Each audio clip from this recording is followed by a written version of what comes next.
அன்பு நிறைந்த குழந்தைகளே, ஒரு காலத்தில் மிக மிக அழகான வண்ணங்கள் நிறைந்த ஒரு காடு இருந்தது.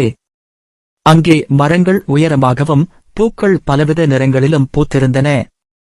பறவைகள் இனிமையாக பாடின. வண்ணத்துப் பூச்சிகள் இங்கும் அங்கும் பறந்து கொண்டிருந்தன. அந்தக் காட்டில் எப்போதும் மகிழ்ச்சியாக இருந்த 3 நண்பர்கள் வாழ்ந்தார்கள். ஒருவனின் பெயர் கீரன். அவன் எப்போதும் துள்ளிக் குதித்து விளையாடுவான். இன்னொருவள் பெயர் நிலா. அவள் அமைதியாகவும் எல்லாவற்றையும் ரசித்து பார்ப்பவளாகவும் இருப்பாள். 3வது நண்பன் பச்சு. இவன்தான் நம்முடைய மாயப் பச்சோந்தி. பச்சு ஒரு சாதாரண பச்சோந்தி அல்ல, அதற்கு ஒரு விசேஷ சக்தி இருந்தது.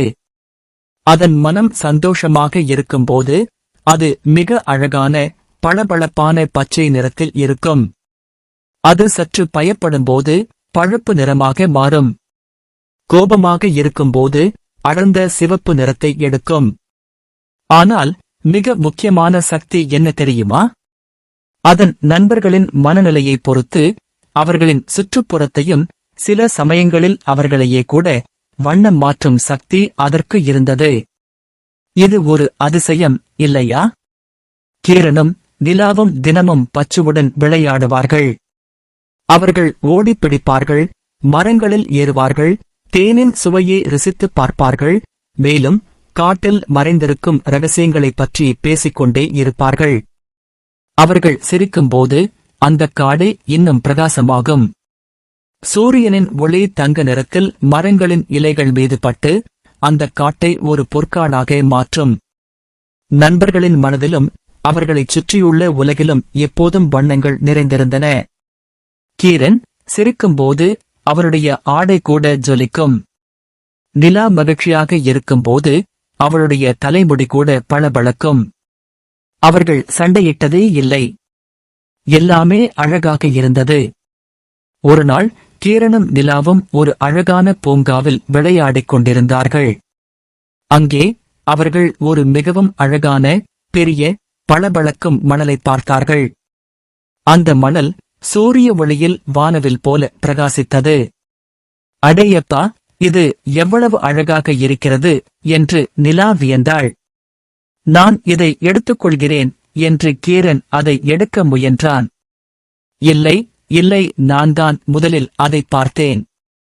இது எனக்கு வேண்டும் என்று நிலா கூறினாள். கீரன் அந்த மணலை எடுக்க முயன்றான். ஆனால் நிலா அதை கெட்டியாக பிடித்துக் கொண்டாள். நான் இதை வைத்துதான் விளையாட வேண்டும் என்று நினைக்கிறேன் என்று கீரன் கோபமாக கூறினான். இல்லை, இது என்னுடையது என்று நிலா சத்தமாக பதிலளித்தாள். அவர்கள் இருவரும் ஒருவரையொருவர் முறைத்து பார்த்தார்கள். அவர்களின் முகங்களில் இதுவரை இல்லாத ஒரு புதுவிதமான உணர்ச்சி தோன்றியது. அதுதான் கோபம். அவர்களின் புன்னகைகள் மறைந்தன. அவர்களின் கண்கள் கூர்மையாக மாறின. பச்சு மரத்தில் அமர்ந்து இவர்களையே பார்த்துக் கொண்டிருந்தது. அதன் மனதில் ஒருவித பயம் ஏற்பட்டது. அதன் உடல் மெதுவாக பழுப்பு நிறமாக மாற ஆரம்பித்தது. நண்பர்கள் சண்டையிடுவதை அது இதுவரை பார்த்ததே இல்லை. அவர்களுக்கு என்ன ஆயிற்று என்று புரியாமல் அது தவித்தது. கீரனும் நிலாவும் இன்னும் சண்டையிட்டுக் கொண்டிருந்தார்கள். அவர்களின் குரல்கள் உயர்ந்தன. நீ மிகவும் மோசமானவள் என்றான் கீரன். நீயும் அப்படித்தான் என்றாள் நிலா. அந்தக் கணத்தில் பச்சுவுக்கு ஒரு புது சக்தி தோன்றியது. அதன் உடலில் இருந்து ஒரு மாய ஒளி பரவியது. அந்த ஒளி கீரன் மீதும் நிலா மீதும் பட்டது. உடனே என்ன நடந்தது தெரியுமா? கீரனின் உடல் முழுவதும் சிவப்பு நிறமாக மாறியது. முகம் கோபத்தில் சிவந்தது. நிலாவின் உடல் முழுவதும் கருப்பு நிறமாக மாறியது. ஆம், சோகமான இருண்ட கருப்பு நிறம். அவர்களின் வண்ணமயமான உலகம் இருண்டு போனது. காட்டில் இருந்த பூக்கள் கூட வண்ணமற்று மங்கிய நிறத்தில் தோன்றின. பறவைகளின் பாட்டும் நின்றுவிட்டது. கீரனும் நிலாவும் ஒருவரையொருவர் பார்த்து அதிர்ச்சி அடைந்தார்கள். எனக்கு என்ன ஆயிற்று என்று கீரன் சத்தமாக கேட்டான். ஏன் நான் இப்படி இருக்கிறேன்? நிலா அழுது கொண்டே தன் கைகளை பார்த்தாள். நான் என் பழைய நிறத்தை விரும்புகிறேன், சத்தமிட்டாள் நிலா. கோபமும் வருத்தமும் அவர்களை முழுவதுமாக சூழ்ந்திருந்தது. அவர்கள் ஒருவரையொருவர் குற்றம் சாட்டினர். இது உன் தவறு என்று கீரன் கூறினான். இல்லை, இது உன் தவறுதான் என்று நிலா அழுது கொண்டே பதிலளித்தாள். அவர்களை ஒருவரையொருவர் பார்க்கவே பிடிக்கவில்லை. கீரன் ஒரு பக்கம் சென்றான், நிலா மற்றொரு பக்கம் சென்றாள். பச்சு, அவர்களின் நிறங்கள் மாற மாற தானும் ஒவ்வொரு நிறமாக மாறிக்கொண்டே இருந்தது. கீரன் கோபமாக இருக்கும்போது அவருடைய சிவப்பு நிறம் இன்னும் அடர்ந்தது. அப்போது பச்சுவும் அடர்ந்த சிவப்பு நிறத்தில் ஜொலித்தது. நிலா சோகமாக இருக்கும்போது அவளுடைய கருப்பு நிறம் இன்னும் ஆழமாக மாறியது. பச்சுவும் கருப்பு நிறத்தில் மாறியது. அவர்கள் அருகில் இல்லாதபோது அவர்களின் சுற்றுப்புறம் கூட வண்ணமற்று ஒருவித சாம்பல் நிறத்தில் தோன்றியது. நாள் முழுவதும் அப்படியே இருந்தது. நண்பர்கள் சண்டையிட்டதில் இருந்து காட்டில் அமைதி இல்லை. வண்ணங்கள் இல்லை. பச்சோந்தி அதன் நண்பர்கள் இப்படி இருப்பதை பார்த்து மிகவும் கவலைப்பட்டது.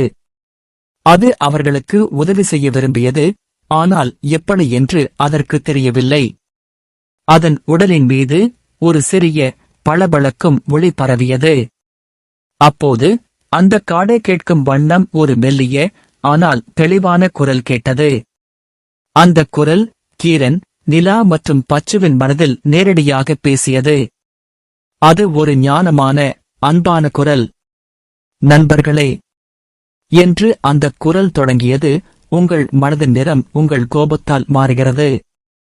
நீங்கள் ஒருவரை ஒருவர் கோபமாக பார்த்ததால் உங்கள் உலகம் வண்ணமற்று போய்விட்டது. உங்கள் நிறங்கள் மாறிக்கொண்டே இருக்கின்றன, ஏனென்றால் உங்கள் மனது அமைதியாக இல்லை. கீரனும் நிலாவும் அந்த குரலை கேட்டு ஆச்சரியப்பட்டனர். அவர்கள் பச்சுவை பார்த்தார்கள். அந்த குரல் பச்சுவின் உடலிலிருந்து வருவது போல இருந்தது.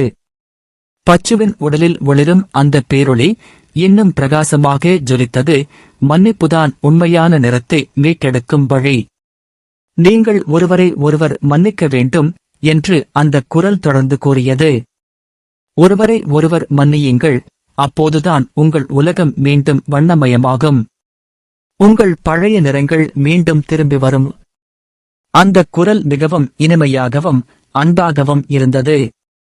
கீரனும் நிலாவும் அந்த குரலை கேட்டவுடன் ஒரு நிமிடம் தங்கள் கோபத்தை மறந்து சிந்திக்கத் தொடங்கினர். மன்னிப்பா? கீரன் மெதுவாக யோசித்தான்.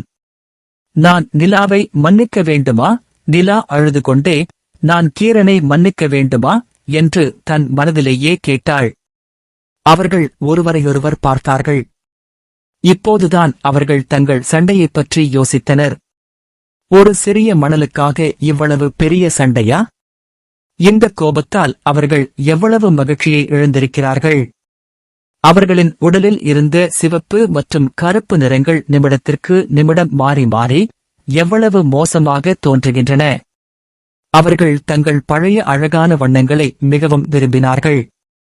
தங்கள் சிரிப்பையும் விளையாட்டையும் இழந்தது எவ்வளவு பெரிய தவறு என்று அவர்களுக்கு புரிந்தது. கீரன் முதலில் பேசினான். அவன் நிலாவை நோக்கி மெதுவாக நடந்தான். அவனுடைய சிவப்பு நிறம் சற்று மங்கலாகத் தொடங்கியது. நிலா என்று அவன் மெதுவாக கூறினான், என்னை மன்னிக்கவும். அந்த மணல் எனக்கு அவ்வளவு முக்கியமில்லை. நான் உன்னுடன் சண்டையிட்டதற்காக வருந்துகிறேன். அவனைக் கேட்டவுடன் நிலாவின் கருப்பு நிறம் கொஞ்சம் கொஞ்சமாக மறைய ஆரம்பித்தது. அவளுடைய கண்களில் இருந்து கண்ணீர் வந்தது. ஆனால் அது சோகத்தின் கண்ணீர் அல்ல, அது அன்பின் கண்ணீர். கீரன், என்னையும் மன்னிக்கவும். நான் உன்னுடன் சண்டையிட்டிருக்கக் கூடாது. நாம் தான் நண்பர்கள் என்று கூறிக்கொண்டே நிலா கீரனை நோக்கி நடந்தாள். அவர்கள் இருவரும் ஒருவரையொருவர் நெருங்கினர். கீரன் தன் கையை நீட்டினான். நிலா அவன் கையை பிடித்துக் கொண்டாள். அந்த நொடியில் ஒரு அற்புதம் நடந்தது. கீரனின் உடலில் இருந்த அடர்ந்த சிவப்பு நிறம் மாயமாக மறைந்து அவருடைய பழைய அழகான நிறம் திரும்பியது. நிலாவின் உடலில் இருந்த கருப்பு நிறம் முழுவதுமாக நீங்கி அவளுடைய அழகிய நிறம் திரும்பியது. அவர்கள் இருவரும் ஒருவரையொருவர் கட்டி அணைத்துக் கொண்டனர். அவர்களின் மகிழ்ச்சியைக் கண்ட பச்சு, அதன் உடலிலிருந்து ஒரு பிரகாசமான ஒளி பரவியது. அது மிக அழகான, பளபளக்கும் பச்சை நிறத்தில் ஜொலித்தது. அந்தக் காடே மீண்டும் வண்ணமயமாக மாறியது. பூக்கள் தங்கள் பழைய பிரகாசமான நிறங்களை மீட்டெடுத்தன. மரங்களின் இலைகள் தங்க நிறத்தில் ஜொலித்தன. பறவைகள் மீண்டும் இனிமையாக பாடத் தொடங்கின. வண்ணத்துப் பூச்சிகள் இங்கும் அங்கும் பறந்து கொண்டிருந்தன. அவர்கள் சண்டையிடுவதற்கு முன் எப்படி இருந்ததோ அதைவிட இன்னும் அழகாக மாறியது அவர்களின் உலகம். நண்பர்கள் தங்கள் தவறிலிருந்து ஒரு முக்கியமான பாடத்தை கற்றுக்கொண்டார்கள். கோபம் நம்மை இருண்டதாகவும் வண்ணத்தையும் மாற்றுகிறது. ஆனால் மன்னிப்பு என்பது ஒரு மாய மந்திரம் போல இருளை நீக்கி வண்ணங்களையும் மகிழ்ச்சியையும் மீண்டும் கொண்டு வருகிறது. ஒருவருக்கொருவர் மன்னிக்கும்போது மனதுக்கு நிம்மதி கிடைக்கிறது. அது ஒரு இனிமையான புன்னகையைப் போல நம் உள்ளத்தை ஒளிரச் செய்கிறது. அன்பு குழந்தைகளே, நம் மனதிலும் வண்ணங்கள் இருக்கின்றன. நாம் கோபமாக இருக்கும்போது நம் மனது சாம்பல் நிறமாக இருண்டதாக மாறுகிறது. நாம் வருத்தப்படும்போது அது மங்கலாக தோன்றும். ஆனால் நாம் மற்றவர்களை மன்னிக்க கற்றுக்கொள்ளும் போது நம் மனம் மீண்டும் பிரகாசமான வண்ணங்களால் நிரம்புகிறது. மன்னிப்பு என்பது மற்றவர்களுக்கு மட்டுமல்ல, நமக்கும் கொடுக்கப்படும் ஒரு பெரிய பரிசு. அது நம் மனதின் பாரத்தை இறக்கி வைக்கிறது. இந்த கதை ஒரு சிறிய பாடம், ஆனால் அதன் பொருள் மிகவும் பெரியது. நாம் அனைவரும் ஒருவரையொருவர் நேசிக்க வேண்டும். சண்டைகள் வரலாம், ஆனால் கோபத்தை மனதில் வைத்துக் கொள்ளக்கூடாது. நாம் ஒருவரையொருவர் மன்னிக்கும்போது நாம் இன்னும் நெருக்கமான நண்பர்களாக மாறுகிறோம். நம் உலகமும் நம் வாழ்க்கையும் இன்னும் வண்ணமயமாகிறது. மன்னிப்பு என்பது ஒரு வீரம். அது பலவீனமல்ல. ஒருவரை மன்னிப்பது என்பது, நான் உன்னை குறை கூற விரும்பவில்லை, நான் உன்னுடன் அமைதியாக இருக்க விரும்புகிறேன் என்று சொல்வதற்கு சமம். இது உங்கள் உறவுகளை இன்னும் பலப்படுத்தும். உங்கள் மனதில் ஒரு கோபம் தோன்றும்போது நம் பச்சு நண்பனையும் அந்த பேரொலியின் அறிவுரையையும் நினைத்துப் பாருங்கள். மன்னிப்புதான் உண்மையான நிறத்தை மீட்டெடுக்கும் வழி என்ற அந்த அற்புதமான வார்த்தைகளை நினைவில் கொள்ளுங்கள். நீங்கள் ஒருவரை ஒருவர் மன்னிக்கும்போது உங்கள் உலகமும் உங்கள் உள்ளமும் மீண்டும் அன்பால், மகிழ்ச்சியால், பிரகாசமான வண்ணங்களால் நிரம்பும். உங்கள் வாழ்க்கையை வண்ணமயமாகவும் மகிழ்ச்சியாகவும் மாற்ற இந்த பாடத்தை எப்போதும் நினைவில் கொள்ளுங்கள். நன்றி குழந்தைகளே.